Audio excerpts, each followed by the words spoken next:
Hello याचा base कमी करा. Hello hello hello hello hello थोडा गेला. हॅलो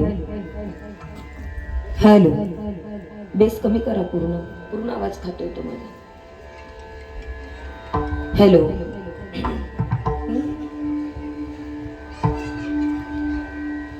लागोनिया पाया जनावी नवी तो लागोनिया पाया जनावी नवी तो मुखी बोला दत्त वारंवार तेने तुम्हा सुख होईल अपार.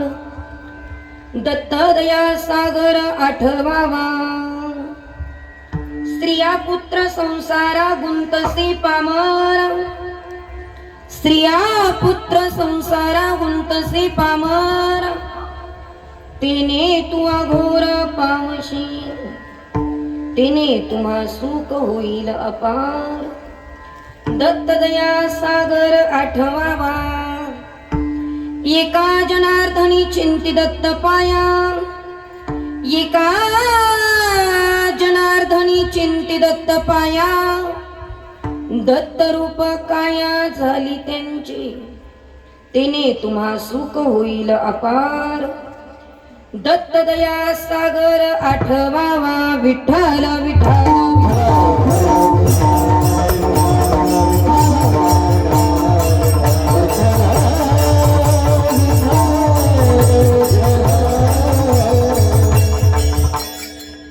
प्रथम नमन करू गणनाथा उमाशंकराची असुथा.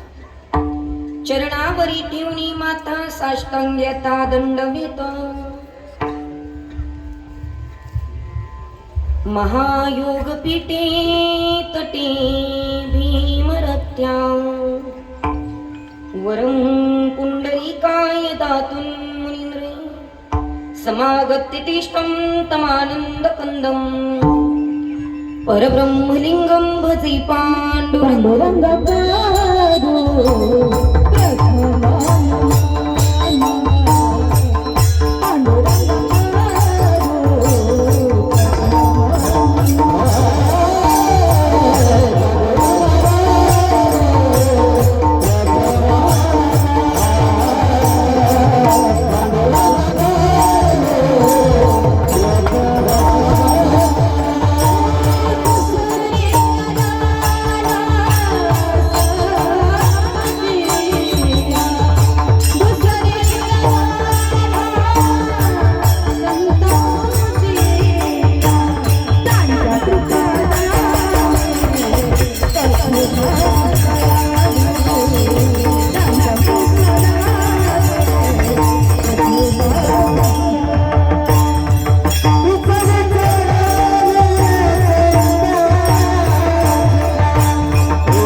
दुसरी चरण संतांची त्यांच्या कृपादानी कथेचा विस्तार. बाबाजी सद्गुरु दास तुका जयांचे केलिया स्मरण. होय सकळ विद्येच्या अधिकरण तेची वंदो श्री चरण. श्री गुरूंचे ते नमस्कारून आता. ओम नमो ज्ञानेश्वरा करुणा करा दयाळा. तुमचा अनुग्रह लादलो पावन झालो चराचर. ओम नमो जियाद्या वेद प्रती जय जय स्वसंवेद्या आत्मरूपा विठ्ठल विठ्ठल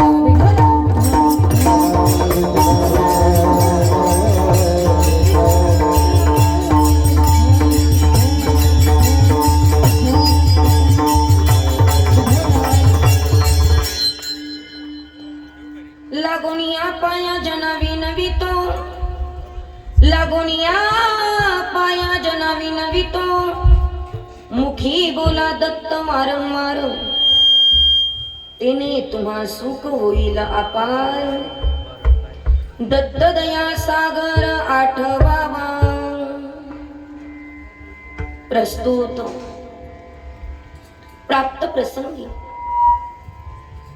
कीर्तन रूपी सेवेकरिता निवडलेला अभंग महान भागवत भक्त भक्तीतले शिरोमणी शांती ब्रह्म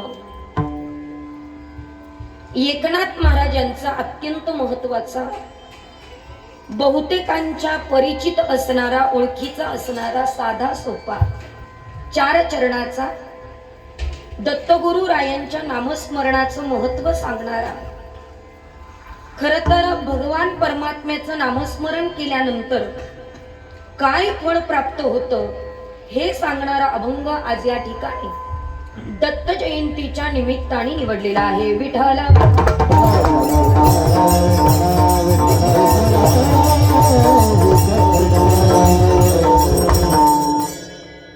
अभंग एकनाथ महाराजांचा आहे. अभंगामध्ये एकनाथ महाराज दत्तगुरु रायांच्या नामस्मरणाचं महत्व सांगतात. खर तर आज हा पर्व काळ आहे. याचा आवाज क्लिअर करावा, कारण मला स्वतःला समाधान मिळालं पाहिजे कीर्तन केल्याचं, बाकीच्यांना मिळो अथवा न मिळो.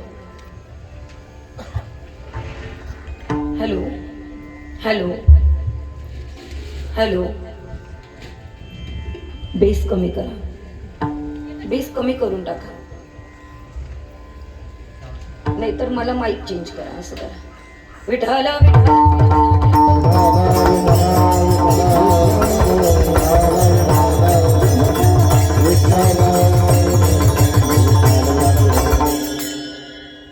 दत्तगुरु रायांची आज जयंती आहे, पर्व काळ आहे. याला पर्व काळ का म्हटलं याचं उत्तर तुम्हाला पहिल्यांदा सांगते ऐका. इतर दिवसांमध्ये महाराज खूप भक्ती करावी लागते, तेव्हा देव थोडस देतो. पण पर्व काळामध्ये तुमच्या मुखाला चुकूनही भगवंताचं नाम आलं तर वर्षभर पुरेल इतकं दत्तगुरु राय देऊन जातील. म्हणून याला पर्व काळ म्हटलंय. आणि या पर्व काळाला भगवान परमात्म्याचं चिंतन आपण केलं पाहिजे.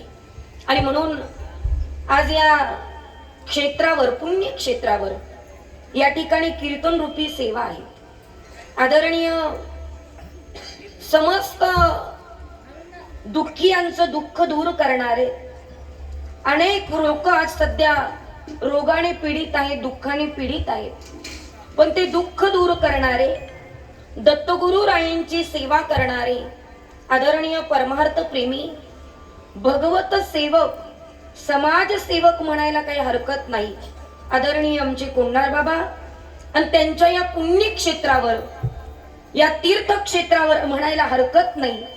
ही गोड सेवा करण्याचा योग मला लाभला, हे मी माझं परम भाग्य समजते. आणि तुम्हा सर्वांना आज दत्त जयंतीच्या दिवशी या क्षेत्रावर कीर्तन श्रवण करायला मिळतंय, हे तुमचं सुद्धा परम भाग्य आहे. हे सहजासहजी घडत नाही.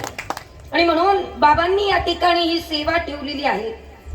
गेली 16 वर्षापासून कीर्तन रूपी सेवा आपण ऐकत आलोय. आणि ज्यांच्यामुळे माझा येण्याचा योग या ठिकाणी आला ते आदरणीय परमार्थ प्रेमी ताल महर्षी मृदुंगाचार्य. महाराष्ट्राचं वैभव, वारकरी संप्रदायाचं वैभव, खूप मोठं व्यक्तिमत्व आहे. पण ते चेहऱ्यावरून दाखवत नाही. ते कायम पडद्याच्या पाठीमागे उभं राहून काम करत असतात. पण ज्यांचं वाजवणं अतिशय गोड आहे, मृदुंगाची साथ अतिशय गोड देतात, संप्रदायाचं खूप मोठं वैभव आहे, असे असणारे आदरणीय आमचे अभिषेक महाराज जगदाळे, एकदा जोरदार टाळी त्यांच्या करता वाजवा, कारण त्यांच्यामुळे महाराजजी माझा येण्याचा योग या ठिकाणी आला. नाहीतर माझा योग आला नसता. पण योगायोगाने ही सेवा या ठिकाणी होते. या पुण्यक्षेत्रावर या ठिकाणी सेवा करण्याचा योग आला. त्यांनी मला सांगितलं महाराजांनी की ताई, बाबांच्या दरबारात एकदा सेवा करून बघा. बाबा एक व्यक्तिमत्व असं आहे की कायमस्वरूपी लोकांची सेवा करतात. कितीतरी लोकांना दारिद्र्यातनं दूर केलंय, कितीतरी लोकांची सेवा करता करता कितीतरी लोकांचं दुःख नाहीसं केलंय. खरं तर तुम्ही सगळ्यांचे चेहरे आज तेजस्वी दिसतायत, अगदी टवटवीत दिसतायत. याला कारण आणि कारण फक्त आपले कोंढार बाबा आहेत. म्हणून बाबांची सेवा करण्याचा योग आपल्या सर्वांच्या नशिबात आहे असं म्हणायला हरकत नाही. आणि म्हणून या सेवेला शोभल असा एकनाथ महाराजांचा अभंग या ठिकाणी निवडलेला आहे. विठ्ठल विठ्ठल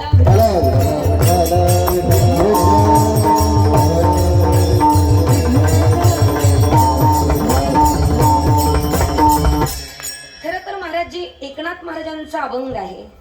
नाथ महाराज दत्तगुरु रायांच्या परंपरेतले आहेत बरं का. दत्त परंपरेतले नाथ महाराज आहेत. खरं तर एकनाथ महाराजांचे अनेक अभंग दत्तगुरु रायांवर आहे. तुम्ही जर बघितलं व्यवस्थित तर दत्त परंपरेतले नाथ महाराज, आणि म्हणून नाथ महाराजांचा अभंग या ठिकाणी निवडलेला आहे. नाथ महाराज भगवान परमात्म्याचं वर्णन करतात, कारण नाथांचा तेवढा अधिकार आहे. मी अनेकदा सांगत असते, अधिकाराशिवाय देवाचं वर्णन करता येत नाही. अधिकाराशिवाय कुणाची स्तुती करता येत नाही. अधिकाराशिवाय कुणाची निंदा करता येत नाही. अधिकाराशिवाय कुणाला उपदेश करता येत नाही. आणि अधिकाराशिवाय कुणाला प्रश्न विचारता येत नाही. देवाचं वर्णन करायचं असेल तरी काय पाहिजे? तुम्हाला सगळ्यांना बोलता येतं का? तुम्ही माझ्याशी बोलले तर कीर्तन चांगलं होईल. बोलता येतं ना सगळ्यांना? महिला मंडळ, भूक लागली का? मला माहितीये तुम्हाला गुरुवार आहे, पण मलाही गुरुवार आहे, पण बोलत चला. ऐका, तुम्ही बोलले तर छान होईल कीर्तन. काय? देवाचं वर्णन करायचं असेल तरी काय पाहिजे? अधिकार पाहिजे. एखाद्याची निंदा करायची असेल तरी काय पाहिजे? अधिकार पाहिजे. आणि एखाद्याची स्तुती करायची असेल तरी काय पाहिजे? अधिकार पाहिजे. अधिकाराशिवाय देवाचं वर्णन करता येत नाही. ज्या अर्थी श्री संत एकनाथ महाराज देवाचं वर्णन करतात, त्या अर्थी नाथांचा अधिकार वारकरी संप्रदायामध्ये खूप मोठा आहे. महाराज किती मोठा आहेत सांगू का? द्वारकेची मूर्त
या जगाचा, या ब्रह्मांडाचा मालक भगवंत तो नाथांच्या घरी पाणी वाहण्याचं काम करतोय. एवढा मोठा नाथांचा अधिकार आहे. खरं तर नाथ बाबांचा अधिकार खूप मोठा.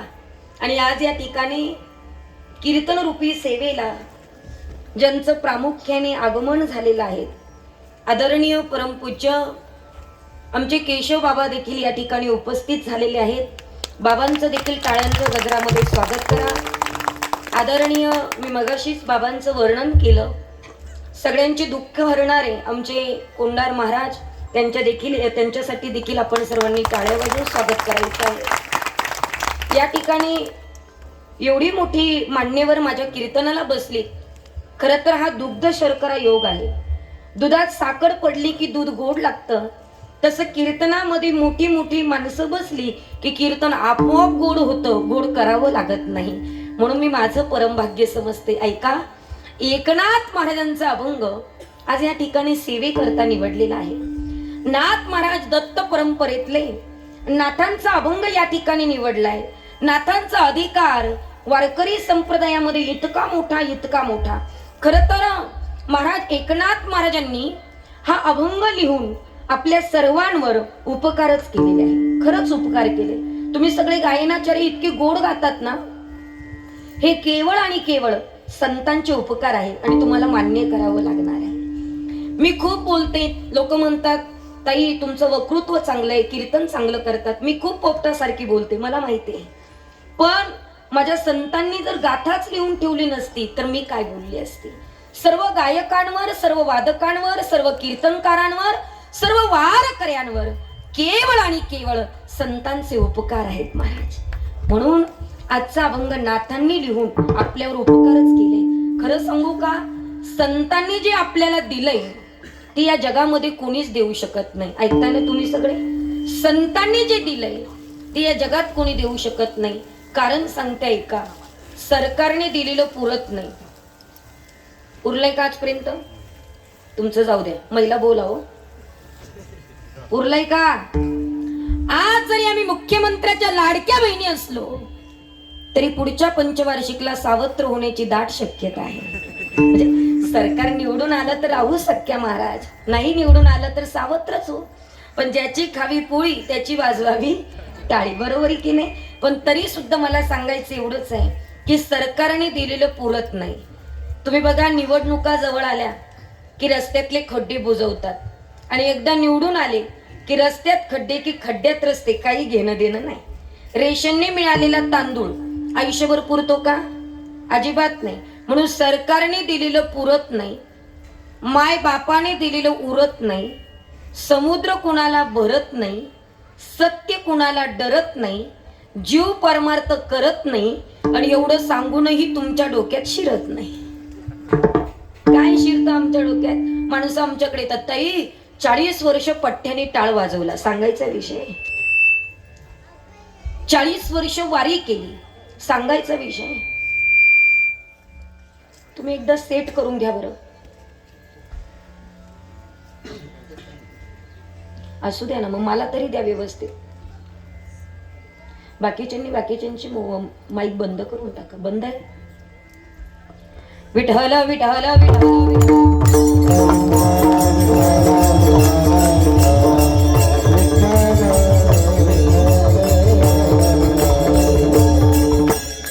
लोक आमच्याकडे वर्णन करतात, ताई एवढ्या वर्ष परमार्थ केला. महाराज जरा मी उलट्या प्रवाहाने वाहणारी बाई आहे. लोक अनेक तुम्हाला सांगतील कीर्तन खूप ऐका, प्रवचन खूप ऐका, कथा खूप ऐका. मी जरा उलट बोलते. कथा कमी ऐका, प्रवचन कमी ऐका, कीर्तन कमी ऐका, पण आचरणात काय आणतोय याच्याकडे सगळ्यात जास्त लक्ष द्या. कारण आचरणात आणणं खूप गरजेचं आहे. 40 वर्ष परमार्थ केला आणि एकमेकाची निंदा करणं सोडलं नाही, काय अर्थ आहे त्याला? आणि निंदा करायची तर लोकांना घाण सवय लागली हो. फार इंटरेस्ट आहेत लोकांना निंदा करण्यामध्ये, खूप. तुम्ही बघा, कीर्तनात बसले तरी एकमेकाचं कुटाळ करतात, वर्षश्राद्धात गेले तरी एकमेकाचं कुटाळ करतात, अंतविधीला गेले तरी कुटाळ करतात.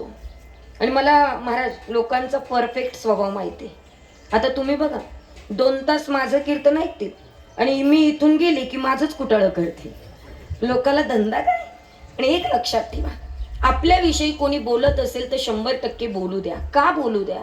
बिना साबणीचा मळ निघतोय, हरकत काय? काय हरकत आहे? मला असं वाटतं की आपल्या आजूबाजूला 4-5 तरी निंदक राहायला पाहिजे. तुमचं काय मत आहे? पाहिजे का? कारण निंदकाचे घर असावे शेजारी. शेजारी पाहिजे न म्हणता आपलं पाप धुण्याचं काम ते करत असतात, करू द्या. पण आपल्या मुखाने कुणाच्याही विषयी एक शब्द सुद्धा वाईट निघता कामा नये, हे तत्व आपण पाळलं पाहिजे. पण लोकाला निंदा करायची सवय आहे. म्हणून परमार्थ आचरणात आणणं अत्यंत महत्वाचं आहे. म्हणून संतांनी जे दिलंय ते या जगात कोणी देऊ शकत नाही. ऐका हो, खरं सांगू का, जगावं कसं मायबाप शिकवतात. ऐकताय ना तुम्ही सगळे? जगावं कसं मायबाप शिकवतात, रडावं कसं अनुभव शिकवतात, कष्ट किती करायचे परिस्थिती शिकवते, त्रास किती द्यायचा नातेवाईक शिकवतात, पण दुःखावरही मात कशी करायची ते आमचे संत शिकवतात. जीवनामध्ये कितीही दुःख येऊ द्या, ते दुःख नाहीस करण्याची ताकद संत आहे. कारण संतांनी जे दिलंय ते कोणीच देऊ शकत नाही. मायबाप देहदान करतात, देव जीवदान करतो आणि संत कृपादान करतात. म्हणून संत श्रेष्ठ आहेत महाराज. कृपादान केले संती, कल्पांती ही सरेना. कल्पापर्यंत सरत नाही इतकं कृपादान संतांनी केलंय. एकंदरीत नाथांनी हा अभंग लिहून आपल्यावर कृपाच केलेली आहेत. माऊली कृपाच केलेली आहे. नाथांचा अधिकार किती मोठा आहे सांगू तुम्हाला, ऐका. काही संत आहे पण शांत नाहीये, काही शांत आहे पण संत नाहीये, काही शांतही आहे संतही आहे पण श्रीमंत नाहीये. पण जे शांतही आहे संतही आहे आणि श्रीमंतही आहे असे आमचे एकनाथ महाराज आहे. चारी बाजूने परिपूर्ण महाराज, एवढे श्रीमंत आणि ते नाथ महाराज या अभंगामध्ये दत्तगुरु रायांच्या नामस्मरणाचं महत्व सांगतात. अधिकार सांगू तुम्हाला नाथांचा, ऐका. आता समजा तुम्हाला इथं मरण आलं, म्हणजे येऊ नये कुणाला, पण आलं तर तुम्हाला मरणाला नाही म्हणता येईल का हो? अडवता येत नाही. पण नाथांचा अधिकार महाराजी इतका मोठा की काळाला सुद्धा परत पाठवलो नाथांनी.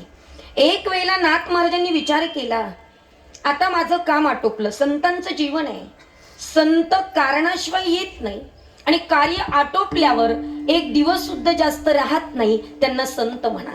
नाथांनी विचार केला, ज्या कारणाकरता आलो होतो, ज्या कार्याकरता आलो होतो ते कार्य माझं आटोपलंय, आता मला निघालं पाहिजे. नाथांनी देह ठेवला आणि 4 खांद्यांवर प्रेत यात्रा निघाली. महाराजी फक्त गावातली लोक नव्हते अंतविधीला, सगळी लोक, ऑल महाराष्ट्रातली लोक नाथ महाराजांच्या प्रेत यात्रेला आलीत. महाराज आल्याबरोबर 4 खांदेकऱ्यांनी खांद्यावर प्रेत घेतलं. तुमच्याकडे प्रेताला खांदा कोण देतं? भाऊबंदच देतात ना. हा, माझं म्हणणं एवढंच आहे, निदान एवढं तरी चांगलं वागा की भाऊबंदाने आपलं खांदा दिला पाहिजे. महाराज नाथ महाराजांची प्रेत यात्रा निघाली. महाराजी 4 भाऊबंदांनी खांदा दिला हो नाथांना. पण कोण भाऊबंद कधी काय बोलतील सांगता येत नाही. पुढे जे 2 खांदेकरी होते ना, खांदेकरी, ते एकमेकाशी बोलायला लागले. म्हटले, पाहायला गेलं तो उभ्या आयुष्यभर एवढा परमार्थ केला, पाहायला गेलं तो फार तोरण ताठ्यानं वागला, आणि बघायला गेलं तर आपल्याच खांद्यावर आला. कोण काय बोलेल सांगता येत नाही. खरं सांगू तुम्हाला, नाथ महाराज तिरडीवर उठून बसले दादा, आणि त्या भाऊबंदाला विचारलं, का रे बाबा, काय तोऱ्यानं काय ताठ्यानं वागलो ते तरी सांग. ते म्हणलं, नाही नाथ महाराज, चुकलं माझं, मला माफ करा. नाथ महाराज म्हणले, जमणार नाही, माझा तुम्हाला त्रास झालाय ना, आज मला काही जायचं नाही. नाथ महाराज पुन्हा परत घराकडे. ऐकताय ना तुम्ही? नाथ महाराज पुन्हा परत घराकडे. बरेच दिवसामागे दिवस गेले, आता काही आपला कोणाला त्रास नाही, काही नाही. हा, फोटोग्राफर खाली बसून घ्या, थोड्या वेळ बसा, निवांत बसा, एकच फोटो काढा आमचा, जास्त नका, नंतर काढा. आणि मग नाथ महाराजांनी विचार केला, आता माझा काही कोणाला त्रास नाही, आता गेलं पाहिजे. नाथ महाराजांनी देह ठेवला. ऐकता ना तुम्ही? नाथ महाराजांनी देह ठेवला. पुन्हा परत सगळे लोक अंतविधीला महाराज प्रेत यात्रेला आले. 4 खांदेकरी पहिले ज्यांनी खांदा दिला होता त्यांनीच खांदा द्यायचा ठरवला.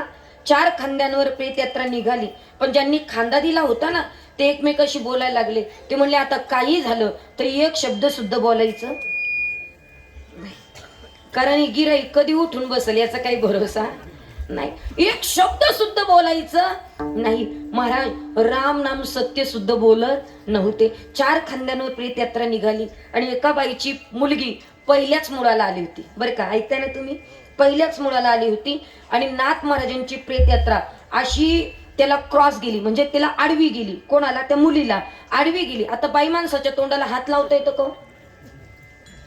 पाठीवर भजन एक कुरडई भारी असते. आता काय सांगायचं तुम्हाला, तुम्ही पाठीवर भजे तळा, धूस नाही कपूस नाही, आवाज सुद्धा नाही, गळ्यात गळे घालतात, अख्खा गाणा काढून घ्या आणि एकच कुरडई तेलात टाका, ती अशी तडा तडा करून उठते. मला तुम्हाला म्हणायचं हेच आहे, 100 भजनांना एक कुरडई भारी असते. म्हणजे माझ्याकडे पाहून विचार करू नका, कारण मी कीर्तन करते, मी बडबड नाही करते. पण तुम्ही बघा, बाई माणसाच्या तोंडाला हात लावता येत नाही. महाराज ती बाई नाथ महाराजांच्या प्रेत यात्रेकडे पाहून लोकांना म्हणली, याला काय आजच जायचं होतं का? उद्या गेला असतं तर काही बिघडलं असतं का? माझ्या पोरीचं पहिलंच मुळे. नाथ महाराज पुन्हा परत तिरडीवर उठून बसले. हा खरंच बर का, उठून बसले. ते भाऊकीतले लोक आहे ना महाराज, ते पुढचे 2 खांदेकरी ते नाथांकडे पाहायला लागले. नाथ महाराज खरंच हो, एक शब्द सुद्धा, देवा शपथ, एक शब्द सुद्धा नाही, राम नाम सत्य सुद्धा बोललो नाही. नाथ महाराज म्हणले, मला तुमची अडचणच नाही. मग ती जी बाई दिसते ना, तिची मुलगी पहिल्याच मुळाला आली आणि तिचे 5 मुळं होसतो, मी काय जाणार? नाथ महाराज पुन्हा परत घराकडे. महाराज काळाला परत पाठवणारे नाथ महाराज. आणि नाथांनी विचार केला, या सामान्य जनतेतनं जाण्यात काही अर्थ नाहीये, म्हणून नाथांनी जलसमाधी घेतली. एवढा मोठा अधिकार एकनाथ महाराजांचा, आणि त्या नाथ महाराजांचा आजचा अभंग या ठिकाणी सेवेकरता निवडलाय महाराज. नाथ महाराज या ठिकाणी विनंती करतात भगवंताला, आणि तुम्हाला आम्हाला सुद्धा विनंती करतात. काय म्हणतात की तुमच्या पायाला हात लावतो. ऐका, सांगण्याची प्रकार आहे, सांगण्याची प्रकार आहे. कधी कधी काही लोकांना शांततेत समजून सांगावं लागतं. काही काही लोक शांततेत ऐकत नाही, मग ओरडून सांगावं लागतं, ओरडूनही ऐकत नाही. काहींना मारून सांगावं लागतं, मारूनही ऐकत नाही.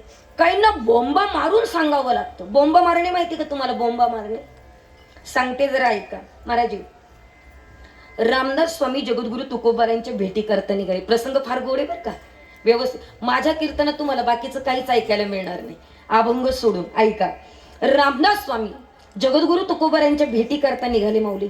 आणि भेटायला निघाल्याच्या नंतर 2 संतांची भेट आहे, लोकांना अप्रूप आहेत महाराज. संत भेटल्यानंतर काय बोलतात, काय बोलतात, लोकांना अपेक्षा निर्माण झाली. कारण 2 संतांची चर्चा तर वेगळी असेल ना, की आपल्यासारखी असेल का तुझं काय चाललं माझं काय चाललं, तू किती आणले मी किती आणले, अजिबात नाही. रामदास स्वामी संत तुकोबारायांना भेटी करता निघाले आणि सगळी लोक गोळा झाली महाराज देहूला. मध्ये इंद्रायणी वाहत होती. आणि मग मात्र त्या ठिकाणी ती नदीमध्ये वाहत असताना या बाजूला रामदास स्वामी महाराज आणि त्या बाजूला तुकोबाराय आहे. काय बोलणार काय बोलणार, सगळीकडे गर्दी जमली. आणि गर्दी जमल्याच्या बरोबर मध्ये नेमकी नदी वाहते. आता काय बोलणार, म्हणून मात्र त्या ठिकाणी तुकोबारायांनी आणि रामदास स्वामींनी खुणवण्याचा कार्यक्रम सुरू केला. बघा बरं का संतांची भाषा, त्यांना बोलायची गरज नाही महाराज, त्यांचे डोळे बोलतात, त्यांचे हात बोलतात, म्हणून त्यांना बोलायची गरज पडत नाही ना. मात्र त्या ठिकाणी तुकोबारायांनी रामदास स्वामींकडे पाहिलं, रामदास स्वामींनी तुकोबारायांकडे बघितलं आणि बघितल्याबरोबर रामदास स्वामींनी काय करावं महाराज, रामदास स्वामी तुकोबारायांकडे बघतायत आणि मात्र त्या ठिकाणी दगड घेतायत, दगड महाराज, आणि दगड पाण्यामध्ये टाकतात. कोण? रामदास स्वामी. आणि दगड पाण्यात टाकून असं विचारतात, असं खुणवतात आणि असं विचारतात. आणि मग मात्र त्या ठिकाणी पुन्हा तुकोबाराय दगड घेतात, पाण्यात टाकतात आणि पाण्यात टाकल्यानंतर अशी खून करतात. आणि मात्र त्या ठिकाणी तुकोबारायांनी असं केलं आणि मग रामदास स्वामी निघून गेले आणि तुकोबाराय सुद्धा निघून गेले. तुम्हाला याच्यात काही कळालं का? काहीच नाही कळालं. सांगते जरा ऐका. रामदास स्वामींनी दगड पाण्यात टाकला आणि तुकोबारायला विचारलं, तुकोबाराय तुम्ही संत या पृथ्वी तलावर असताना हे जग संसारूपी सागरामध्ये बुडतंय आणि तुम्ही काय करतात?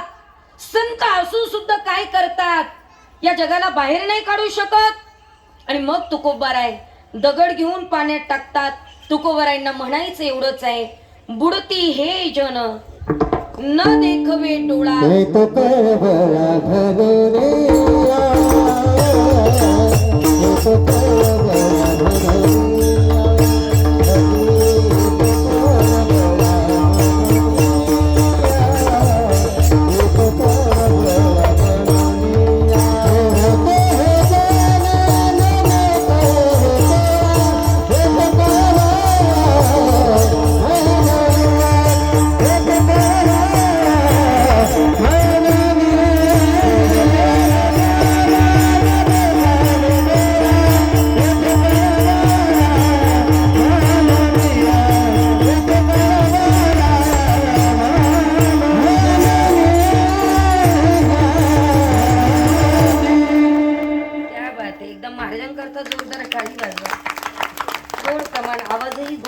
महाराजांचा छान, अतिशय छान. म्हणजे वेळेत प्रमाण दिलं म्हणून धन्यवाद, खूप खूप धन्यवाद. नाही तर काही काही बस निघून गेल्यावर हात करतात, त्याला काही मजा नाही. म्हणून बस आली की हात करता आला पाहिजे, त्याच्यात बसता आलं पाहिजे. ऐका, किती वेळेत दिलं सांगू तुम्हाला महाराज. ऐका, तुम्ही कधी पार्लेजी बिस्किट खाल्लंय का? बोला ना तुम्ही. असं हो नाही काहीतरी बोला. तुम्ही काहीच नाही बोलले की मला असं वाटतंय बसल्या बसल्या गेले की काय. जरा फ्रेश बसा ना तुम्ही, सावधान बसा, आनंदी बसा. काही काही फार मरगळलेले चेहरे घेऊन बसले तो, असं वाटतं अख्ख्या जगाचं दुखणं यालाच की काय. काय तोंड घेऊन बसतात तुम्ही? पहा ना, जरा आनंदी बसलं पाहिजे, फ्रेश बसलं पाहिजे, टवटवीत बसलं पाहिजे महाराज. काही काही फार तोंड सोडून देतात आणि पुढे येऊन बसतात. आणि त्यांचे तोंड मी पाहिले की मलाही वाटतं जीव द्यावा का काय. कुठून आबुदी आली आणि याच्या पुढे कीर्तनाला रबी राहिली वाटतं ना. म्हणून जरा आनंदी बसा, बघू, फ्रेश बसा, फ्रेश आनंदी बसा. अजिबात मरगळल्यासारखं बसू नका. ऐका, काय प्रश्न विचारला होता मी तुम्हाला? क्या बात आहे मावशी, चांगलं लक्षात राहील. ऐका, खाल्लंय का तुम्ही सगळ्यांनी? सर्वांनी खाल्लंय महाराज. पहिले कोणतेच बिस्किट नव्हते, तेव्हा फक्त पार्लेजी होतं. किती गोड लागायचं महाराज. पार्लेजीवर काहींचं आयुष्य निघून गेलं महाराज. पार्लेजी बिस्किट खाल्लं का? ते खाण्याची महाराजी एक कला आहे बरं का. ते पार्लेजी बिस्किट खाण्याची कला आहे. काय खायला कला आहे सांगताय का? ते जर चहात बुडवून खायचं राहिलं ना अभिषेक महाराज, तर किती सेकंद बुडवायचं आणि किती सेकंदात तोंडात टाकायचं हे ज्याला कळतं त्याचं पोट भरतं. कळतंय का तुम्हाला? हा, टायमिंग फार महत्वाचं आहे. कारण एक आहे, जास्त वेळ चहात बुडवलं तर ते विरघळतं आणि लगेच तोंडात टाकलं तर ते कडकच राहतं. म्हणून किती सेकंद बुडवायचं, किती सेकंदात तोंडात टाकायचं हे ज्याला कळतं त्याचं पोट भरतं. तसंच आहे कीर्तनामध्ये आलेला विषय, विषयाला धरून आलेलं प्रमाण किती सेकंदात उचलायचं, किती गोड चाल ज्याला लावायची त्याला कळतं, तो परमार्थात उच्चांक गाठतो. महाराजांनी अतिशय गोड प्रमाण दिलं. बुडती हे जन न देखवे डोळा, येतो कळवळा म्हणून या.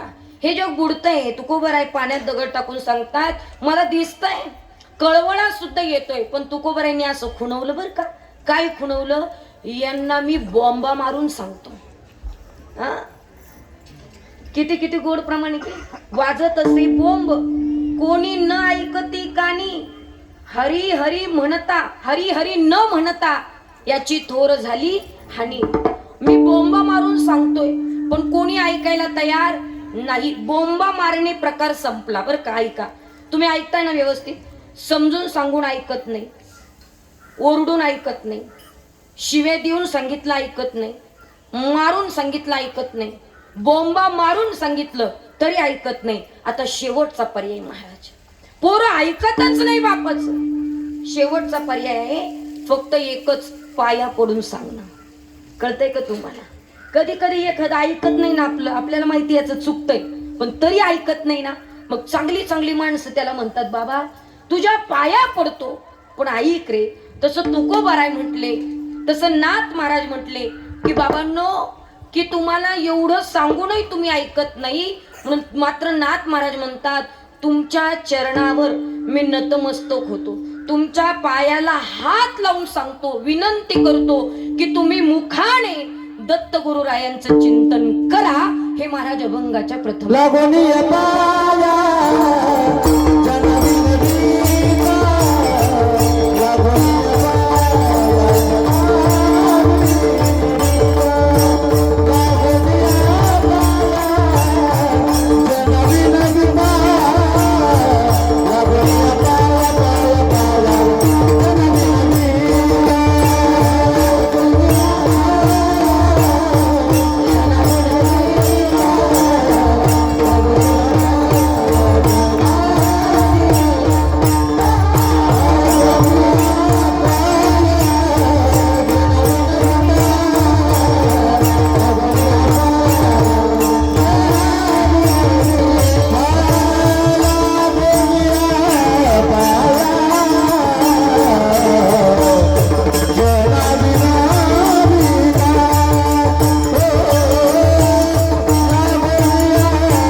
मुखी बोला दत्त वारंवार. नाथ महाराज म्हणतात, तुमच्या चरणावर मी नतमस्तक होतो, पाया पडून सांगतो. काय सांगतो? बाकी तुम्ही काही करू नका, पण त्या दत्तगुरु रायांचं चिंतन करा.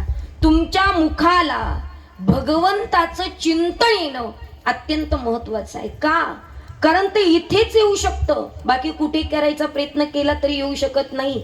कारण याच देही घडे देवाचे भजन. आणि काही ज्ञान नाही कोठे. माऊली, देवाचं भजन करण्याकरता, मोक्ष प्राप्त करण्याकरता देवाला सुद्धा इथं या वाटलं. स्वर्गीचे अमर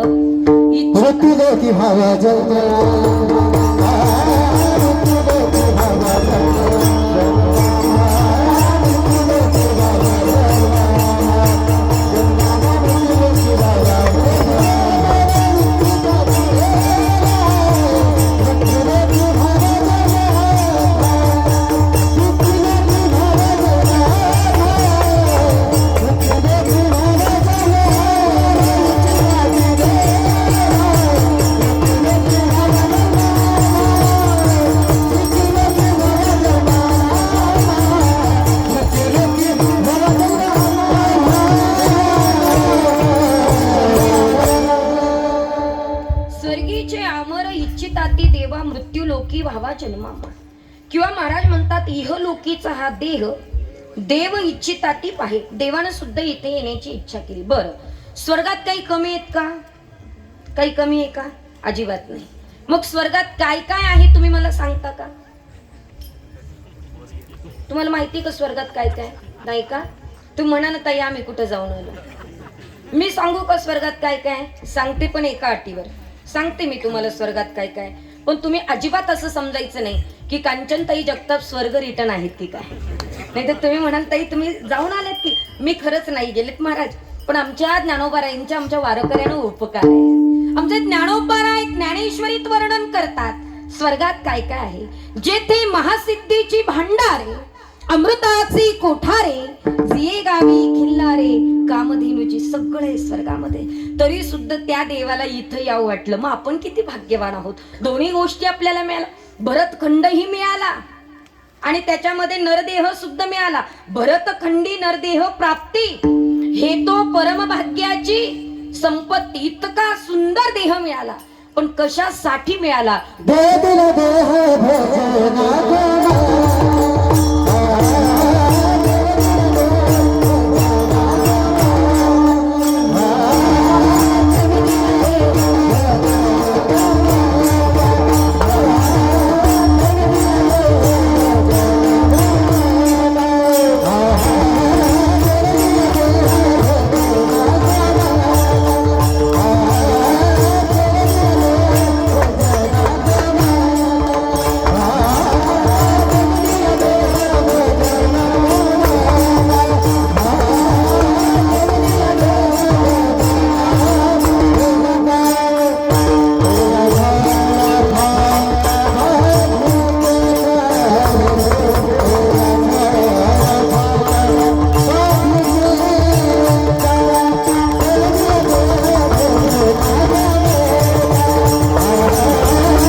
तुम्ही सांगा, भजन गोमटा की भोजना गोमटा?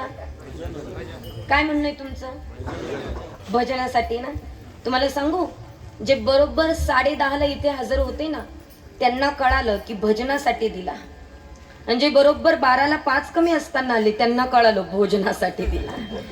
भोजनाला येणाऱ्यांची संख्या वेगळी आहे आणि भजनाला येणाऱ्यांची संख्या वेगळी आहेत महाराज. पण कशासाठी दिला तो? भजना करता दिला. तूने अमर मना भगवान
माती का? हा, म्हणून काय करायचंय? मुखाने स्मरण करायचंय, चिंतन करायचंय, कारण हे मातीच आहे, हे एक दिवस फुटून जाणार आहे. पण त्याआधी भगवत चिंतन होणं फार गरजेचं आहे. का?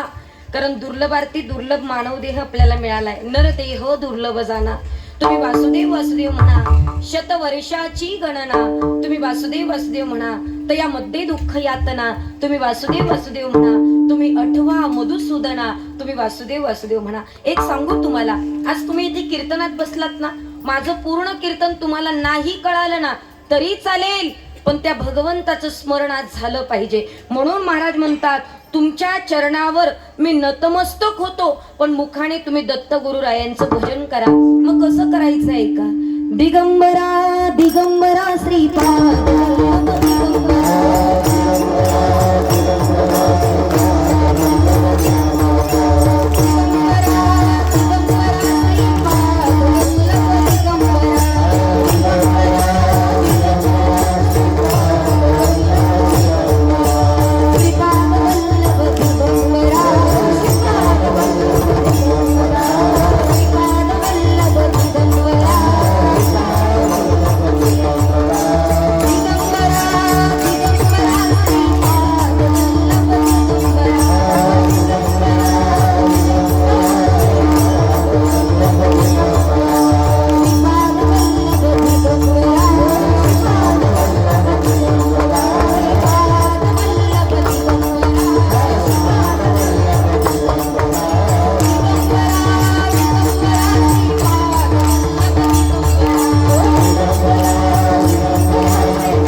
वाजवण्याचं सहकार्य केलंय.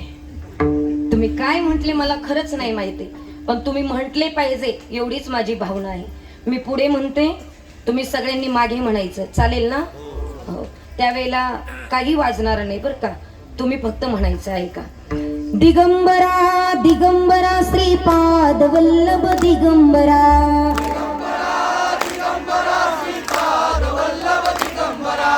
दिगंबरा दिगंबरा श्रीपाद वल्लभ दिगंबरा.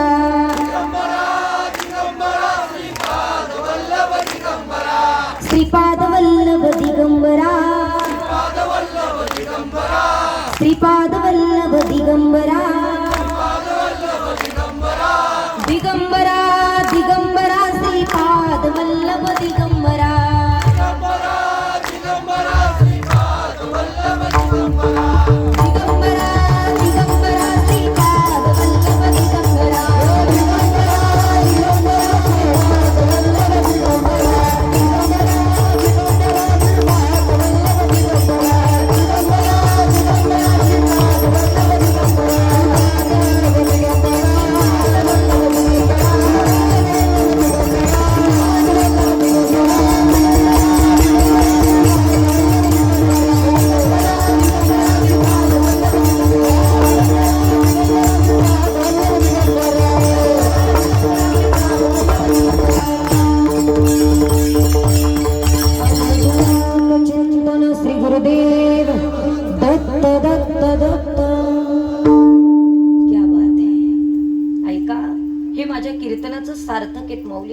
तुम्ही सगळ्यांनी दत्तगुरु रायांचं चिंतन केलंय.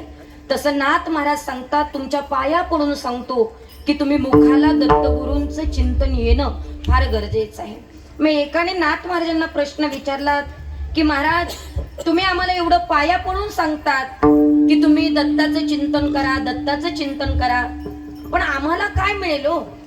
मग महाराज म्हणतात की तुम्हाला काय मिळेल, त्याच्या सुखाची तुम्ही अपेक्षा करतायत ना, ते सुख तुम्हाला प्राप्त होईल. कारण इथं या मृत्यू लोकात आल्याच्या नंतर तुम्ही सगळेजण प्रपंचामध्ये अटकले आणि अटकल्याबरोबर तुम्ही सगळ्यामध्ये दुःख भरभरून भरलेलं आहे. आणि त्या दुःखाला जर दूर करायचं असेल तर त्याला एकमेव कारण की भगवंताचं चिंतन तुम्हाला करावं लागणार आहे. मग ते चिंतन काय करतं तर ते आम्हाला सुख प्राप्त करून देतं. कारण या प्रापंचिक परिवारामध्ये दुःखाशिवाय दुसरं काहीच नाहीये. कारण संसार म्हणजे दुःखाचं मूळ आहे महाराज. किती दुःख आहे प्रपंचामध्ये. महाराज म्हणतात संसार दुःख मूळ, चहूकडे इंगळ, विश्रांती नाही कोठे, रात्रंदिवस तळमळ. दुःख बांधवी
मला तुम्ही सांगा, तुम्हाला पाऊस जोरात पडून गेलेला आवडतो का बुरबुर आवडते?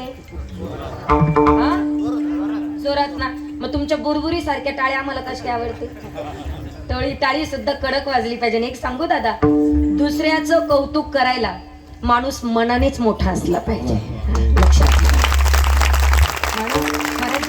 माणूस पैशाने श्रीमंत नसला तरी चालेल, पण तो मनाने श्रीमंत असणं फार महत्वाचं आहे. म्हणून किती गोड महाराजांनी प्रमाण दिलं. चाल छान लावली.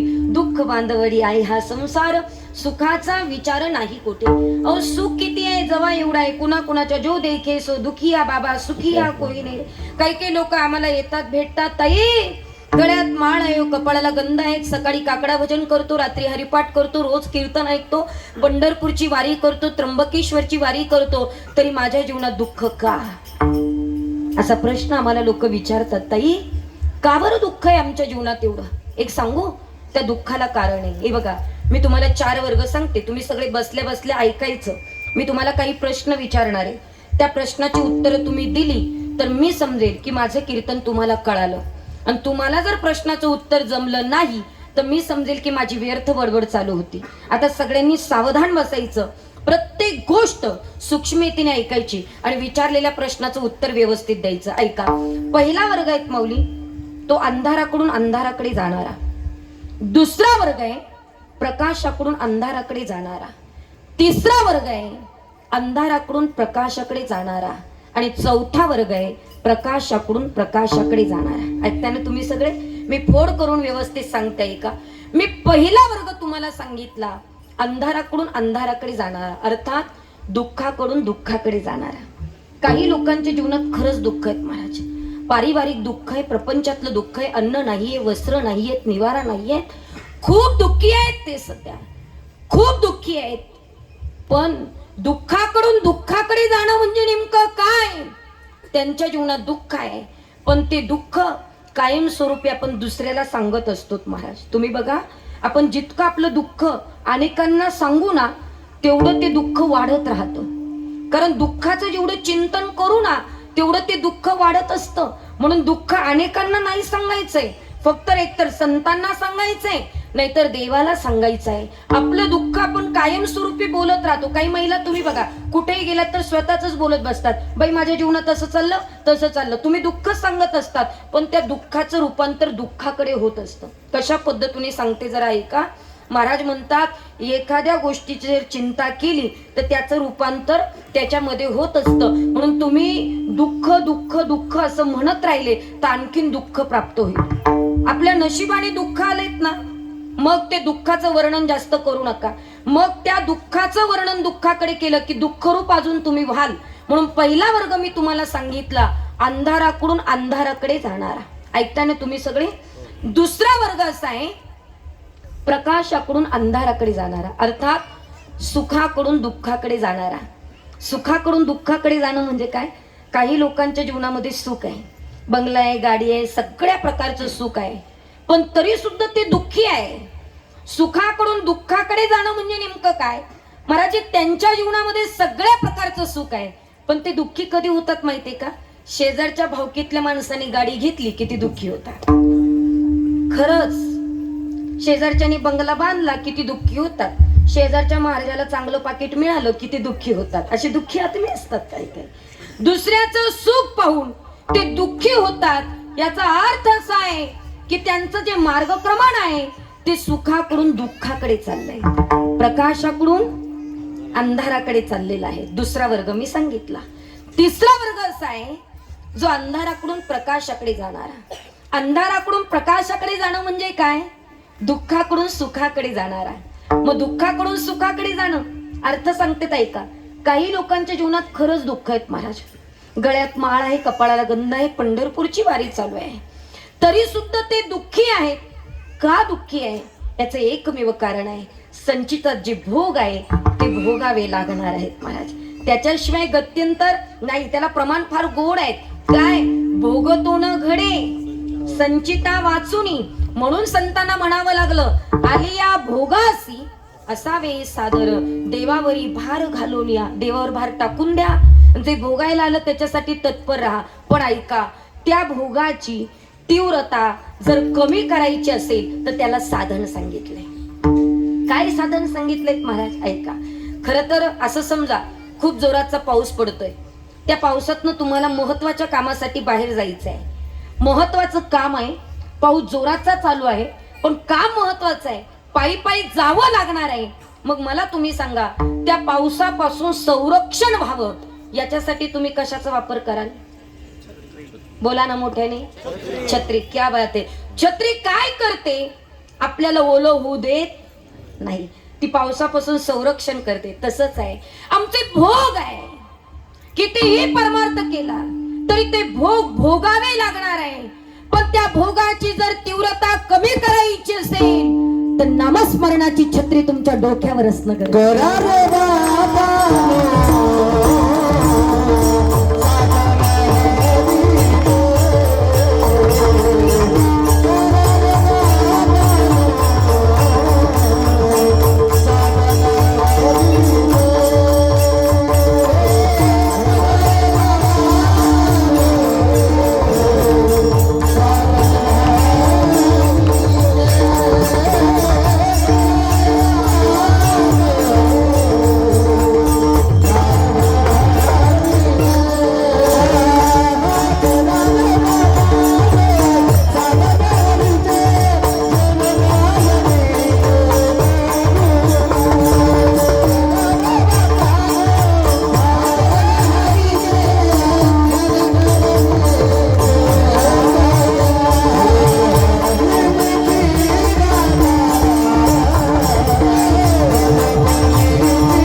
गोड बोलतात.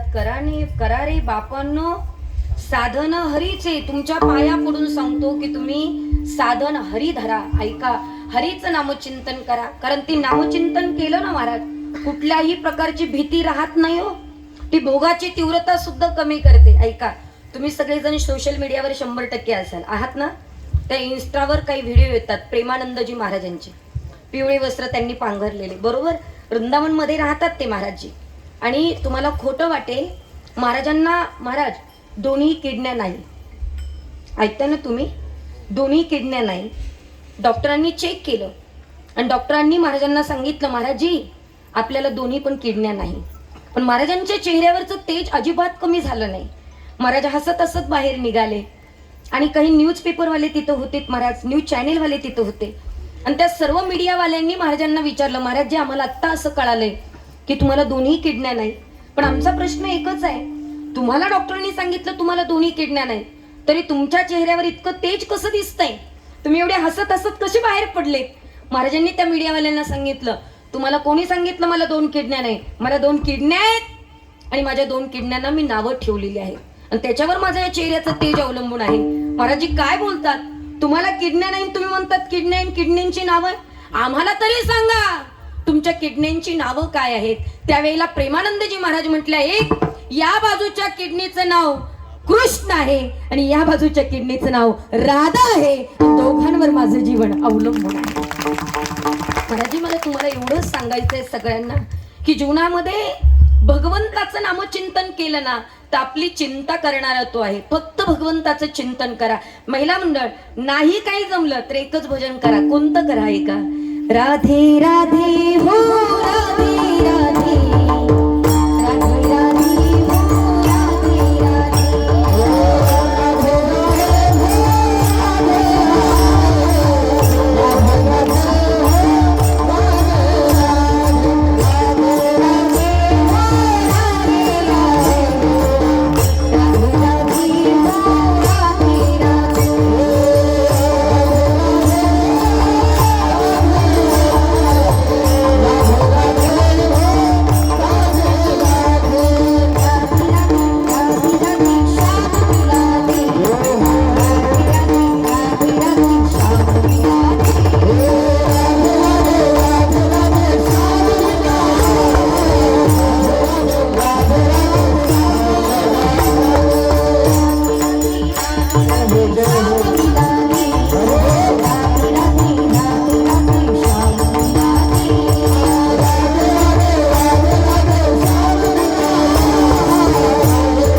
त्या दुःखाला नाहीस करण्याचं साधन फक्त भजन आहे.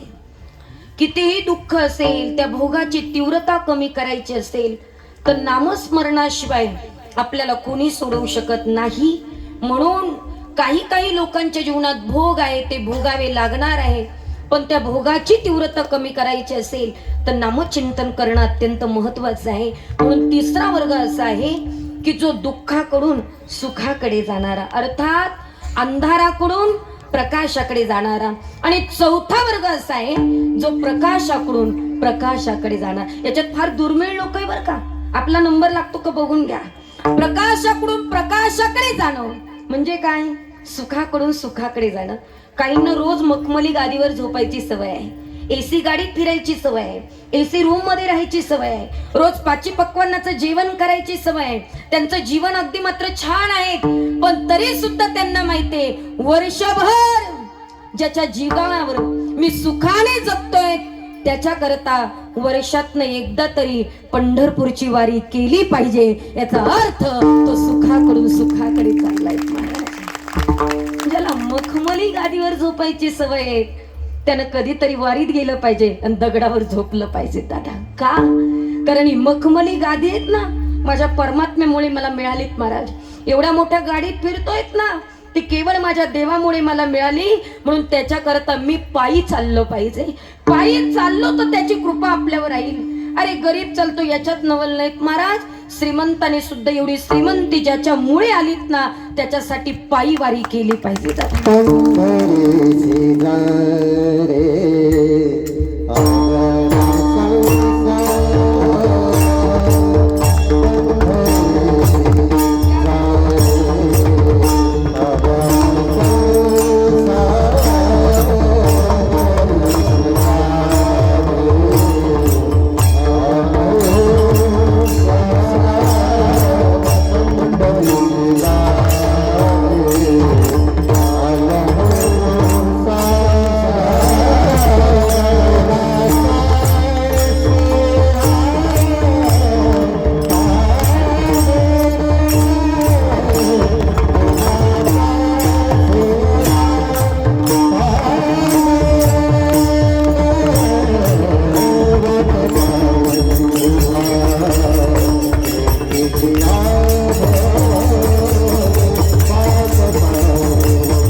100% जा बरं का.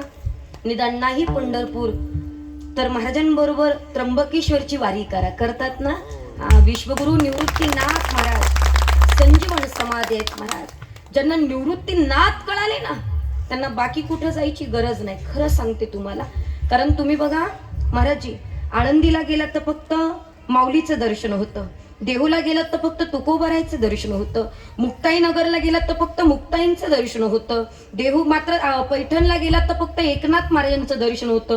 पण सगळ्या तीर्थांचं दर्शन, सगळ्या संतांचं दर्शन एकखटे घ्यायचं असेल तर फक्त माझ्या निवृत्तीनाथांच्या समाधीचं दर्शन घ्या. कारण सकळ ही तीर्थे निवृत्तीचे पायी, तेथे बुडी देई माझे मना. सगळे तीर्थ माझ्या निवृत्तीनाथांच्या चरणापाशी येतो. तरी काही लोक जवळ राहून सुद्धा निवृत्तीनाथांकडे जात नाही. महाराज जी संजीवन समाधी आहे. काय सांगायचं तुम्हाला. ज्या वेळेला अभिषेक महाराज मी अध्यक्ष झाली ना त्यावेळेला सगळं बाजूला काढलं. जेव्हा मंदिराच्या कामाचं सगळं बघितलं आणि त्यावेळेला तिथे एक ज्येष्ठ माणूस बसलेला होता. म्हटलं दादा ही संजीवन समाधी आहे कसं ओळखायचं. त्यावेळेला त्यांनी मला सांगितलं की म्हणाले ताई ही सगळी लिस्ट, हे सगळे कागदपत्र पहा. जेव्हा मंदिराचं खोदकाम सुरू केलं ना महाराज तेव्हा 18 फूट खोल खाली खोदलं बरं का. 18 फूट खोल खाली खोदलं आणि तिथं मात्र निवृत्तीनाथांची समाधी दिसली. आणि दिसल्याच्या नंतर निवृत्तीनाथांच्या मंदिराच्या बरोबर या बाजूला एक पिंपळाचं झाड आहे. तुम्ही गेलात तर नक्की बघा. पिंपळाचं झाड आहे आणि त्या झाडाच्या 3 मुळ्या स्टेट खाली 18 फूट गेलेले आहेत आणि समाधीला असा वेढा घातलेला आहे. अजूनही निवृत्तीनाथांना 24 तास ऑक्सिजन देण्याचं काम ते पिंपळाचं झाड करते. संजीवन समाधी आहे. निवृत्तीनाथ आम्हाला कळाले पाहिजे. आद्य गुरु आहे, आद्यपीठ आहे, पण आपण सगळीकडे फिरतो पण निवृत्तीनाथांकडे जात नाही. पण करून पहा तुम्ही, परमेश्वर साक्षात आहे तिथे. आम्हाला कळाले पाहिजे. पण ऐका, आम्ही तिथपर्यंत गेलो पाहिजे तर सुखाकडून सुखाकडे जाणं होईल आपलं. अर्थात आपला प्रवास तिथून तिथं होईल. मला पुढचं बरंच बोलायचं आहे पण मला बघू द्या तुमच्या किती लक्षात राहिलं म्हणजे मला पुढचं बोलायला. उत्तर द्याल ना तुम्ही सगळे. ऐका, पहिला वर्ग मी तुम्हाला सांगितलं कुठून कुठे जाणारा. क्या बात आहे. अंधाराकडून अंधाराकडे जाणारा. दुसरा वर्ग मी तुम्हाला सांगितलं कुठून कुठे जाणारा. प्रकाशाकडून अंधाराकडे जाणारा. तिसरा वर्ग मी तुम्हाला सांगितलं काय. अंधाराकडून प्रकाशाकडे जाणारा. आणि चौथा वर्ग क्या बात. एकदा तुमच्या करता जोरदार टाळी वाजवा. महाराजी हे माझ्या कीर्तनाची पावती आहे. कीर्तन झाल्यानंतर कोणी नाही म्हणलं ना कीर्तन चांगलं झालं तरी चालेल, पण तुमच्या अंतःकरणापर्यंत पोहोचणं, एकूण एक शब्द पोहोचणं फार महत्वाचं आहे. आणि म्हणून मला असं वाटतं आपल्या सगळ्यांना मार्गक्रमण करायचं आहे. प्रकाशाकडून प्रकाशाकडे, सुखाकडून सुखाकडे जायचं आहे. पण ते सुख आम्हाला कधी प्राप्त होईल. दत्तगुरु रायाचं नाव आमच्या मुखाला आलं तर ते सुख आम्हाला प्राप्त होईल. हे महाराज अभंगाच्या दुसऱ्या तुम सुख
कीर्तन करताना बघितले, खूप लहान. मी 9वीत असल्यापासून या अकोले परिसरात फिरत असताना तेव्हा वाजवायचे, आता गातात.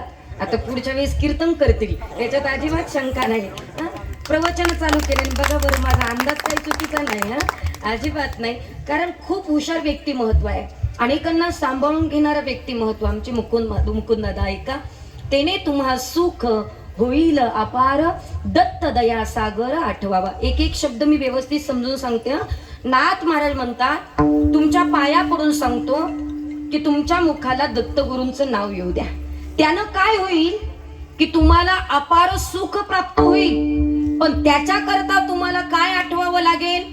दत्तगुरुरायांना आठवावं लागेल. दत्त दया सागर आठवावा, त्या दत्तगुरुरायांना तुम्हाला आठवावं लागेल. पण सध्या शोकांतिक काय महाराज, एखाद्या जवळ बसलं ना त्याला सगळं आठवतं. म्हणजे किती कमवलंय, काय कमवलंय, कसा बंगला बांधला, किती विटा कुठून आणला, सगळं आठवते.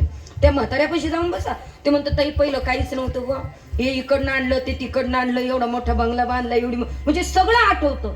पण नेमका देव आठवत नाही, हे दुर्भाग्य आहे. बाकीचं आठवलं नाही तरी चालेल, पण पहिल्यांदा देव आठवला पाहिजे आणि त्याला आठवलं पाहिजे तो. पण खरं सांगू, त्याला जर आठवलं नाही तर कशामुळे आठवत नाही? कारण चुकीच्या गोष्टींमध्ये आपण अटकलोय. कशामध्ये अटकलोय महाराज? एकतर पहिली गोष्ट, स्त्री तत्वामध्ये आपण अटकलोय. आणि एखाद्या स्त्रीशी लग्न केलं की पुत्रांमध्ये अटकतोय, त्या संसारामध्ये अटकतोय. आणि त्या संसारामध्ये अटकलो की मात्र त्या ठिकाणी तुम्ही त्या संसारामध्ये इतकं अटकतात की त्याला इतकं काबीज करतात की शेवटी तुम्हाला काही सुचत नाही. आणि तो संसार एकमेव आठवत राहिलात की महाराज म्हणतात शेवटी तुमचं गत्यंतर सुद्धा तसंच होतं. कशा पद्धतीने? जड भरत राजा हरणी गर्भी गेला, घाला तो घातला वासनेने. जडभरत राजा नाही का म्हणायचा, मरता मरता माझ्या हरणाचं कसं होईल, माझ्या मरणात शेवटी हरणाच्या गर्भात जावं लागलं. तसं तुम्ही जर म्हटले मी मेलो तर माझ्या बायकोचं कसं होईल, माझ्या मुलांचं कसं होईल, माझ्या संसाराचं कसं होईल, शेवटी पुन्हा परत या राहट गाडग्यात तुम्हाला अटकावं लागेल बरं का. म्हणून एक लक्षात ठेवा, प्रपंचात जास्त गुंतू नका. फार गुंतलोयत आपण, इतकं गुंतलोय की आपण त्यातनं बाहेर पडतच नाहीये, अजिबात नाही. आणि लक्षात ठेवायचं, त्या प्रपंचामध्ये आपलं कोणीच नाही. काही काही बाया म्हणतात ताई मी गेल्यावर कसं होईल काय माहिती, मी जर गेले ना तर घरात पान सुद्धा हलत नाही. तुमचं गोड गैरसमज आहे, तुम्ही जाऊन पहा. खोटं नाही सांगत तुम्हाला. लोक प्रेताला अग्निडाग देतात आणि मुकुंद महाराज घरी आल्या आल्या कडू घास काढा म्हणतात. लोक आहेत ते, कोणाचं कोणा वाचून राहत नाही. घे घे अनुभव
अनुभव नाही कोणाचे कोण. बरोबर आहे ना? क्या बात आहे महाराज. तुमचं लग्न झालंय ना, तुम्ही अनुभव घेतलाय ना, मी अनुभव घेतलाय, तुम्ही अनुभव घेतलाय. महाराज खरं सांगायचं, आपलं कोणी आहे का? कोणी आहे का आपलं? अजिबात नाही. आमचंही नाही तुमचंही नाही. तुमचा माझा गैरसमज आहे तर सगळे आपले. कळतंय का तुम्हाला काय गैरसमज आहे? सगळे आपले, पण आपलं कोणी नाही. कधी कधी काही बाया म्हणतात नाही होताही सगळे माझेचे. तुम्हाला अनुभव घ्यायचा का? घेऊन पहा. एक काम करा, तुमच्या घरातले तुमचं कौतुक करतात ना, एक प्रॅक्टिकल करा. कांचनताई सांगतात म्हणून 5-6 महिने कोणत्याच कामाला हात लावू नका. एवढं सोपं वाटतं महाराज, कोणी विचारणार नाही. आता काय सांगायचं, इथे माणूस प्रिय नाहीये, इथे काम प्रिय आहे. पुरुष मंडळी 12-12 तास काम करणारी माणसं मी पाहिले. कोणाच्या दाव्यात नाही, कोणाच्या श्राद्धात नाही, कोणाच्या कीर्तनाला नाही, काहीच नाही हो. एखाद्या दिवशी चुकून एखाद्या वर्ष श्राद्धाला आपण जर तो आला आणि त्याला जर विचारलं ना, बाबा का बरं महिन्याला नव्हता, तो म्हणतो महिना रविवारी नव्हता. कळतं का तुम्हाला? लोकांना मरताना सुद्धा तुमची रविवारची सुट्टी पाहून मरावं लागेल, कारण तशी तुम्ही घराच्या बाहेर निघत नाही ना, अजिबात नाही. आणि मग 60 वर्ष काम करतात, 12-12 तास काम करतात. 60 वर्षानंतर रिटायर झाला आणि पोरानं विचारलं, तुम्ही माझ्याकरता काय केलं बाबा, आणि केलं तर काही उपकार केले का? आयुष्यातले 60 वर्ष तुम्ही वाया घातलेत, लक्षात ठेवा. काही कोणासाठी करू नकात महाराज. आपण आपला करावा विचार, आपण आपला विचार करणं अत्यंत महत्वाचं आहे. पण आम्ही इथं गुंतलोय, कशात गुंतलोय? संसारात गुंतलोय महाराज, पत्नीत गुंतलोय, मुलांमध्ये गुंतलोय, संसारात गुंतलोय. आणि मग महाराज म्हणतात, तिथे तू अघोरा पावशील. हे महाराजांनी अभंगाच्या 4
पामरा तेने तू अघोरा पावशील. महाराज म्हटले, याच्यात जर तुम्ही गुंतून राहिलात तर काही खरं नाही, त्या गतीला आपल्याला जावं लागेल. आणि यदा कदाचित महाराज म्हणतात, तुम्ही जर सातत्याने भगवान श्री गुरुदत्तरायांचं चिंतन केलं तर वेगळे दत्तगुरुराय तुम्हाला शोधण्याची गरज नाही. काय गोड आहेत बोलणं, वक्तव्य काय सुंदर आहे. महाराज म्हणतात, वेगळे दत्त तुम्हाला शोधायची गरज नाहीये. कशा पद्धतीने ऐका, सातत्याने एखाद्या गोष्टीचं चिंतन केलं तर महाराज म्हणतात, चिंतने चिंतने तद्रूपता. चिंतन केलं की ते रूप आम्हाला प्राप्त होतं. कशा पद्धतीने सोपा सांगता येईल का? तुम्ही कधी भिंगुरटी पाहिली का? भिंगुरटी जाऊ द्या, कुंभारीन पाहिली का? कुंभारीन मडकी बनवती ती नाही बरं का? ती बघा ना, आपल्या घराला छोटे छोटे घरटे बनवलेले असतात, खांबाला, घराला, लाकडाला बनवते की नाही मातीचे घरटे. हा, तिला काय म्हणतात? कुंभारीन. दादा, कुंभारीण अशी आहेत की मात्र त्या ठिकाणी ती जर शिकारीला निघाली ना तर ती आळई पकडून आणते. लक्षात ठेवा बरं का, ती आळई पकडून आणते. त्याला प्रमाणपणे बरं का माझ्याकडे, प्रमाण फार गोड आहे, आठवलं तर नक्की आठवून ठेवा. ती आळई पकडून ठेवते आणि ती पकडून आणते, तिला मारत नाही. कोण? हा तुम्ही बोला. झोप आली का? नक्की 2 वाजेपर्यंत करू? खरंच का काय? क्या बात आहे. ऐका, मी नाही लांबवणार एवढं, आपला वेळ संपलाय. महाराजांमुळे मी आता 1:15 वाजवलेत. ऐका, मी फार वेळेला बांधील बाई आहेत. ऐका, पण महाराजांपुढे सेवा करायला मिळते हे माझं योगायोग समजते, मी माझं सौभाग्य समजते. पण काय विचारत होते मी तुम्हाला? हा, शाबास शाबास. कुंभारीन ती आहे ना महाराजी, ती आळीला पकडते, पण त्या आळीला मारत नाही. ती आळी पकडून आणते आणि त्या मातीच्या घरट्यात ठेवते. बर, काय करते माहितीये का?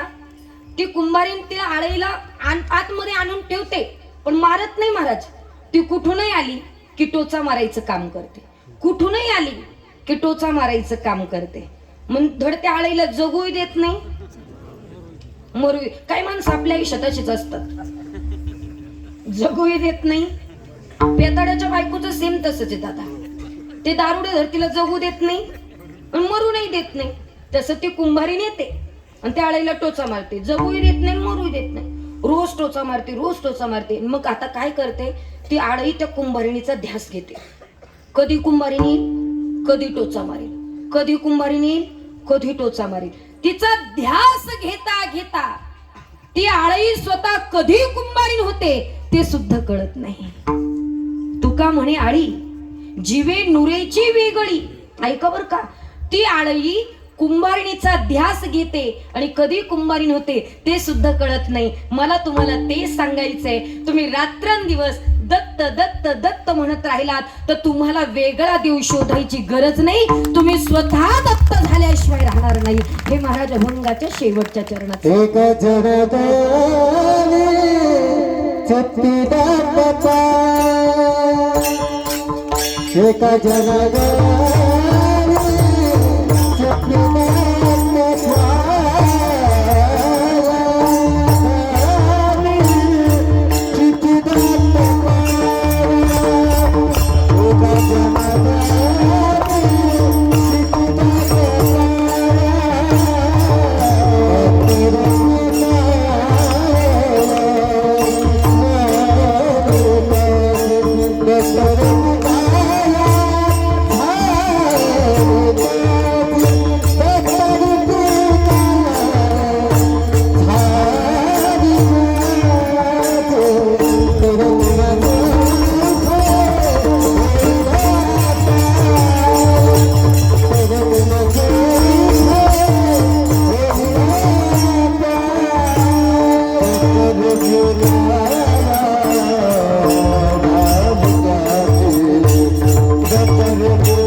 चिंती दत्त पाया, दत्त रूप काया झाली त्यांची. तुम्ही जर दत्तगुरु रायांचं चिंतन केलं तर वेगळा परमात्मा तुम्हाला शोधायची गरज नाही. तुम्ही स्वतः देव झाल्याशिवाय राहणार नाही. पण त्याच्याकरता आम्हाला चिंतन करणं अत्यंत महत्वाचं आहे. म्हणून जीवनामध्ये सुंदर असं आयुष्य मिळालंय. गळ्यामध्ये सुंदर तुळशीची माळ घाला, कपाळाला गंध लावा. आयुष्य फार सुंदर आहे. पंढरपूरची वारी करा, त्र्यंबकेश्वरची वारी करा.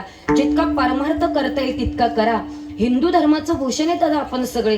आपल्या धर्माचं पालन आपणच केलं पाहिजे. जा जरा मुस्लिम धर्माकडे पहा. एवढंसं पोरगं घराच्या बाहेर निघताना ते सुद्धा गोल टोपी घालून बाहेर पडतं.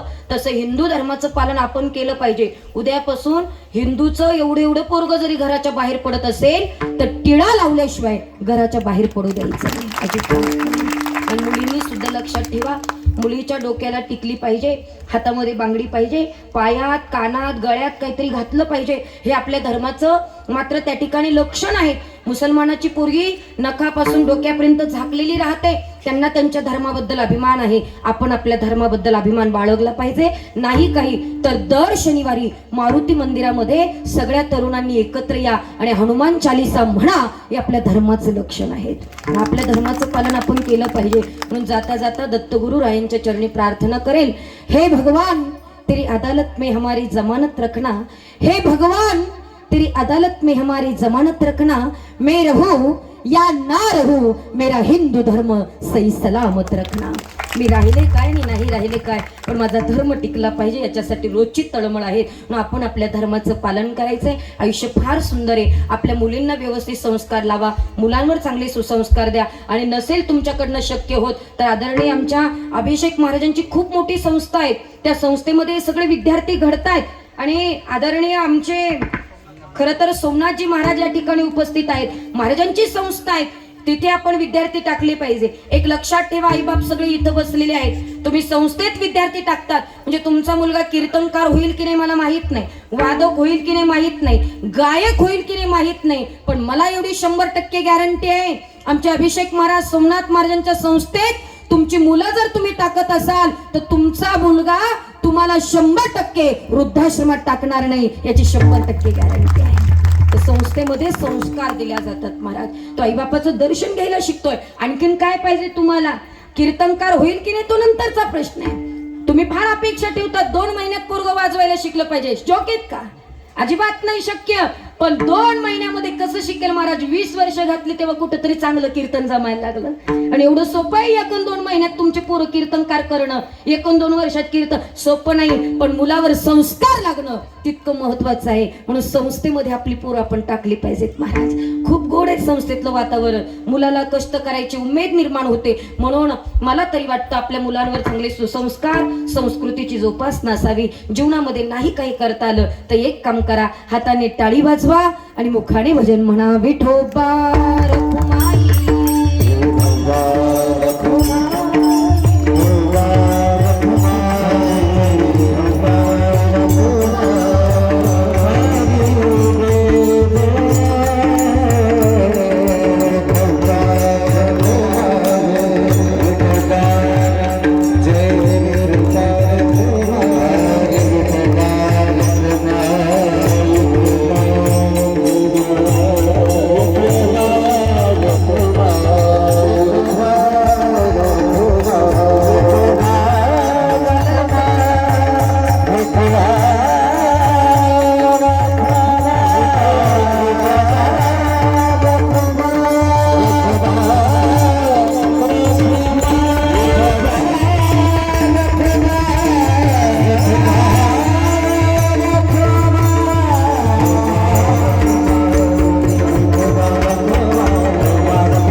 1008 बाळानंद सरस्वतीजी महाराज कोडार मावेशी योगी केशव बाबा आपल्या सर्वांच्या आशीर्वादाने हा चालत असलेला महोत्सव दत्त जयंती महोत्सव आणि या महोत्सवाच्या निमित्ताने मला कीर्तन रूपी सेवा करण्याची संधी मिळाली म्हणून आपल्या या ठिकाणी शतशः ऋण व्यक्त करते. मी माझं परमभाग्य समजते की आपल्या या दरबारामध्ये या सुंदर अशा तीर्थक्षेत्रावर मला सेवा करायला मिळाली. खरं तर आपलं मनापासून ऋण व्यक्त करते. या कार्यक्रमाला ज्यांची गोड साथसंगत लाभलेली आहे आदरणीय सगळे मृदुंगाचार्य महाराज, गायनाचार्य, सगळी मंडळी, आपल्या सर्वांचा नामोल्लेख मी घेत नाही पण आपल्या सर्वांचं मनापासून या ठिकाणी ऋण व्यक्त करते. ताईसाहेब आपलंही ऋण व्यक्त करते. आदरणीय आमचे सोमनाथ महाराज त्यांचंही मनापासून ऋण व्यक्त करते. विनेकरी ताई, चोपदार, आपल्या सर्वांचंच ऋण या ठिकाणी व्यक्त करते. साऊंड सिस्टीम छान आहेत, ऑपरेटिंग चांगली आहेत. थोडी लाईट कमी जास्त होत होती दादा, काही वाईट वाटलं असेल तर वाईट मानू नका, पण आपण या ठिकाणी फार उन्हात बसले, तळमळीने ऑपरेटिंग केली म्हणून आपलं देखील मनापासून ऋण व्यक्त करते. खूप ऊन लागत असेल बाहेर पण तरी सुद्धा आपण सेवा केली म्हणून आपलंही मनापासून ऋण व्यक्त करते. आदरणीय माझे पतिदेव हरिभक्त परायण मृदुंगाचार्य सतीजी महाराज जगताप तेही या ठिकाणी उपस्थित आहेत, त्यांचंही मनापासून ऋण व्यक्त करते. खरं तर अभिषेक महाराज आणि आमचं खरं तर त्यांनी माझे बरेचसे कार्यक्रम वाजवलेले आहेत. अभिमान आहेत, स्वाभिमान आहेत वारकरी संप्रदायाचा, त्यांचंही मनापासून ऋण व्यक्त करते. गायनाचार्य तर अप्रतिम आहे, कुठून मला माहीत नाही पण इतकी सुंदर गाणारे आहेत, मला अजिबात कमतरता भासली नाही महाराज जे आपण असल्यामुळे. आपलं देखील मनापासून ऋण व्यक्त करते. सर्वांचंच मनापासून या ठिकाणी ऋण व्यक्त करते. सद्गुरू भक्त परिवार आणि आपलं देखील मनापासून ऋण व्यक्त, खूप छान नियोजन केलेत आपण सर्वांनी, आपलंही मनापासून ऋण व्यक्त करते. बाबा आपली खूप मोठी सेवा आहे, लोकांना आपण दुःखातनं दारिद्र्यातनं बाहेर काढतात, ही खूप मोठी सेवा आहे. ही सेवा आपली अशीच चालू राहो विश्वगुरु निवृत्तीनाथांच्या चरणी प्रार्थना करते. आज सध्या लोक खूप दुःखी आहेत, प्रत्येकाच्या जीवनामध्ये खूप मोठं दुःख आहे, पण तुमच्या या दरबारात आल्यानंतर प्रत्येक जण हसत हसत बाहेर जातो. हे खूप मोठे भगवंताचे आशीर्वाद आहे, दत्तगुरुरायांची कृपा आहे आणि महाराजजी आपले आशीर्वाद या भक्त परिवारावर अशीच असावेत अशी भगवंताच्या चरणी प्रार्थना करते. आपल्या सर्वांचंच मनापासून ऋण व्यक्त करते. आपण या ठिकाणी सर्वांना फुलं मिळालेली आहेत. इथे दत्त जन्माचे एक अभंग होईल, अभंग झालात की सगळ्यांनी फुलं टाकायचं आहेत, त्यानंतर जय विठ्ठल भजन होईल आणि त्यानंतर कार्यक्रमाची सांगता होईल. तोपर्यंत जागा कोणी सोडायची नाही. सर्वांना फुलं मिळालीत का? सर्वांना मिळालीत. आता अभंग एक गोड होईल दत्त जन्माचा. महाराजी आपण गोड म्हणतात, आपण सर्वांनी म्हणा आणि अभंग झाला का पाळणा वगैरे म्हणायचंय.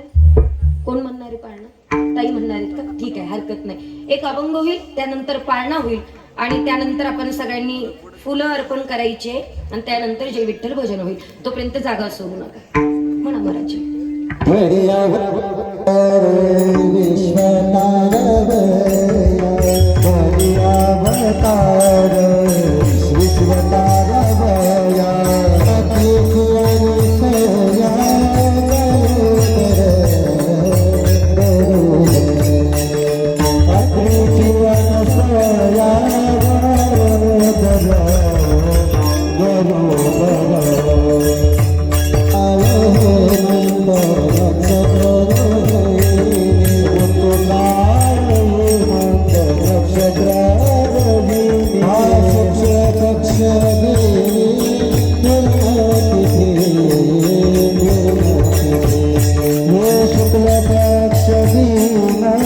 पूर्ण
शुक्लपक्ष देवी शुक्लपक्ष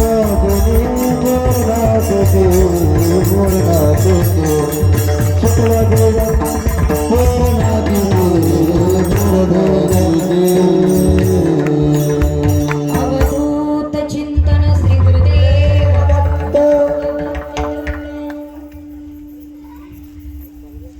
हॅलो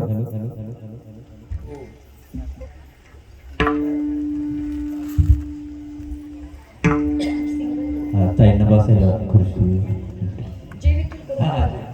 जय विठ्ठल करून. विठ्ठल ज्ञानेश्वर माऊली नागराज